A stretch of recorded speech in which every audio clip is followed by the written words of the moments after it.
آج افطار پارٹی تھی اور آمنہ تیار ہونے کے لیے اپنے کمرے میں گئی۔ اپنی الماری سے سوٹ نکالا، جوتے پہنے اور شیشے کے سامنے آ کر کھڑی ہو گئی۔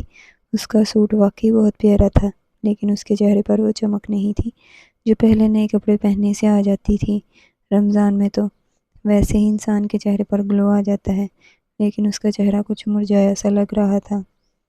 جب وہ افطار پارٹی پہنچی تو اس کی سب کزنز پہلے سے موجود تھیں۔ سب کے چہرے پر قدرتی چمک اور تازگی تھی، جیسے ابھی ابھی ماں کے پیٹ سے پیدا ہو کر آئی ہوں۔ لیکن آمنہ کا چہرہ زرد سا لگ رہا تھا اور آنکھوں کے نیچے ہلکے داغ تھے جنہیں اس نے میک اپ سے چھپا رکھا تھا۔ کزنز نے حیرانی سے پوچھنا شروع کر دیا، آمنہ تم ٹھیک تو ہو؟ تمہارے چہرے کا گلو کہاں گیا؟ تم اتنی مرجھائی کیوں لگ رہی ہو؟ یہ سب سن کر آمنہ اندر ہی اندر پریشان ہو گئی۔ اس کے ذہن میں بس یہی سوال گھوم رہا تھا، سب کے چہرے اتنے چمکدار کیوں ہیں اور میرا چہرہ اتنا مرجھایا سا کیوں لگ رہا ہے؟ گھر آ کر بھی وہ یہی سوچتی رہی۔ رات کو جب بستر پر لیٹی تو اسے نیند نہیں آ رہی تھی۔ اس کے دماغ میں بس یہی سب کچھ چل رہا تھا۔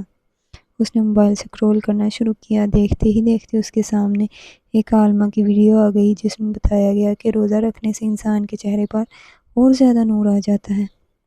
آمنہ نے سوچا، روزے تو میں بھی رکھتی ہوں، پھر میرے چہرے پر گلو کیوں نہیں آ رہا؟ اصل میں وجہ یہ تھی کہ اس کی روزانے کی روٹین بہت ڈسٹرب تھی۔ سحر کے وقت وہ اپنی امی کے ساتھ کام کرتی، اس کے بعد آن لائن کلاسز لیتی، یونیورسٹی جاتی یا دوپہر میں گھر آ کر پڑھائی کرتی، شام کو امی کے ساتھ افطاری کی تیاری میں مدد کرتی، اور جب سب کام ختم ہو جاتے تو موبائل سکرول کرتے کرتے رات کے 12 بج جاتے۔ 3-4 گھنٹے کی نیند کی وجہ سے اس کا چہرہ بالکل مرجھا سا ہو گیا تھا۔ اس نے اپنی خوراک اور پانی پر بھی غور کیا۔ افطار سے پہلے دن بھر کچھ نہیں کھاتی، صرف پانی کی مقدار کم ہوتی تھی اور فاسٹ فوڈ کا استعمال زیادہ تھا۔ یہی وجہ تھی کہ اس کی توانائی اور چہرے کی تازگی ختم ہو گئی تھی۔ موبائل پر مزید تحقیق کے دوران اسے نبی کریم صلی اللہ علیہ وسلم کی احادیث بھی نظر آئیں، جس میں حضرت عائشہ رضی اللہ تعالیٰ عنہا نے فرمایا، تمہارے جسم کا بھی تم پر حق ہے۔ یہ سن کر آمنہ بہت پریشان ہو گئی۔ اس نے سوچا، میں اپنے جسم کے ساتھ بہت ظلم کر رہی ہوں، جس کا مجھے قیامت کے دن اللہ تعالیٰ کو حساب دینا ہے۔ اس نے فیصلہ کیا کہ آج سے وہ اپنے چہرے، جسم اور روح کا سختی سے خیال رکھے گی۔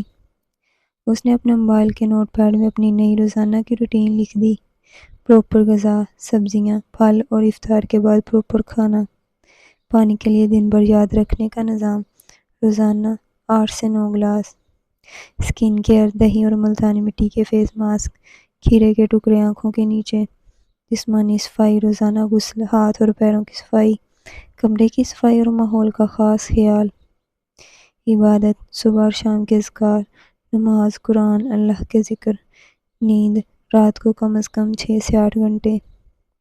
آمنہ نے اپنے کمرے کی صفائی بھی کی، بیڈ شیٹ بدلی، ڈسٹنگ کی، پردے صاف کیے، واش روم کو نیٹ اینڈ کلین رکھا اور کمرے کے ماحول کا خاص خیال رکھا۔ چہرے کے لیے اس نے دہی، ملتانی مٹی، گلاب کا عرق اور کھیرے کے ٹکڑے لگانا شروع کیے۔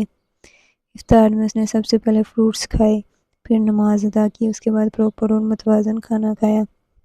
اگر دل کیا تو کسی اور چیز کو بھی اعتدال سے شامل کیا۔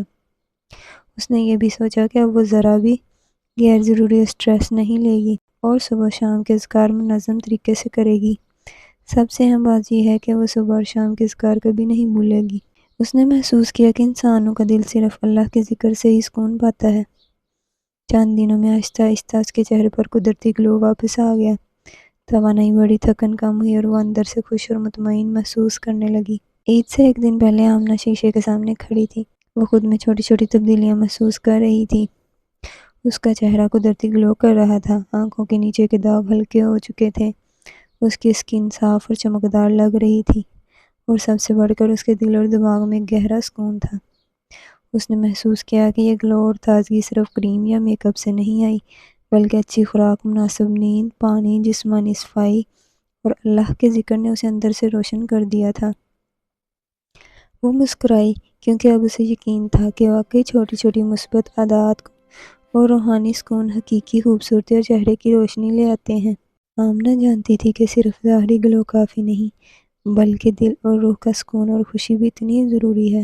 عید کی صبح گھر میں خوشیاں اور چہل پہل کا سما تھا۔ آمنہ نے غسل کیا، خوبصورت کپڑے پہنے اور ہلکا سا میک اپ کیا، لیکن اب اس کے چہرے کو میک اپ کی واقعی ضرورت ہی نہیں تھی۔ اس کی سب دوستیں، کزنز اور رشتہ دار آ چکے تھے۔ جیسے ہی وہ سب نے آمنہ کو دیکھا، سب کے چہرے پر حیرت اور خوشی دونوں نظر آئے۔ سب نے نوٹ کیا کہ آمنہ پہلے سے زیادہ خوبصورت لگ رہی ہے۔ وہ روشنی اور گلو جو افطار والے دن نظر نہیں آیا تھا، اب اور زیادہ صاف اور قدرتی گلو لگ رہا تھا۔ ہر کوئی سوچ رہا تھا کہ آمنہ کا چہرہ کیسے اتنا مختلف اور نکھرا ہوا لگ رہا ہے، بالکل ویسا ہی نہیں جیسا وہ پہلے دیکھ چکے تھے۔ آمنہ کے اندر بھی خوشی اور سکون کی لہر دوڑ گئی، کیونکہ اب اسے واقعی محسوس ہو رہا تھا کہ حقیقی خوبصورتی اور چہرے کی چمک باہر کے میک اپ سے نہیں، بلکہ اندر کی صفائی، صحت اور روحانی سکون سے آتی ہے۔